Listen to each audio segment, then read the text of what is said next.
എന്റെ മോളുടെ കല്യാണം. എവിടുന്നാ ചെക്കൻ? എന്താ ചെക്കൻ ജോലി? അതൊക്കെ കല്യാണം വിളിക്കാൻ വരുമ്പോ ഞാൻ പറയാം. അപ്പോ കല്യാണം വിളിക്കാൻ വന്നതല്ലേ? അല്ല, പിന്നെ ഞാൻ പരാതി കൊടുക്കാൻ പോണൂന്ന് പറയാൻ വേണ്ടി വന്നതാ. അയ്യോ, അതെന്തു പറ്റി? ആ ചെറുക്കിന് വേറെ ഭാര്യയും മക്കളും ഉണ്ടോ? ദേ, മുതലാളിയുടെ ഭാര്യ എന്ന് പറഞ്ഞ് തോന്നിയ ദിവസം പറഞ്ഞിട്ടല്ലോ, നിങ്ങളുടെ ഭർത്താവ് എന്നെ ചതിച്ചത്.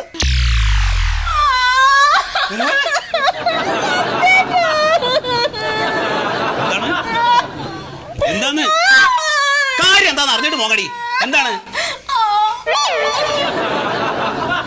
അതെ, ഞാൻ ക്ഷേമനിധി പോയിരുന്നു എന്റെ പൈസ ചോദിച്ചോണ്ട്. അവിടെ അവര് കമ്പ്യൂട്ടർ കുത്തിയിട്ട് പറയാ എന്റെ പൈസ ഒന്നും അവിടെ ഇല്ലെന്ന്. അതിന് കമ്പനി മുതലാളി എന്ത് വേണം? കമ്പനി മുതലാളി എന്ത് വേണം?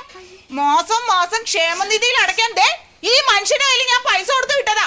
അതൊക്കെ ഇയാൾ അങ്ങ് വിഴുങ്ങി.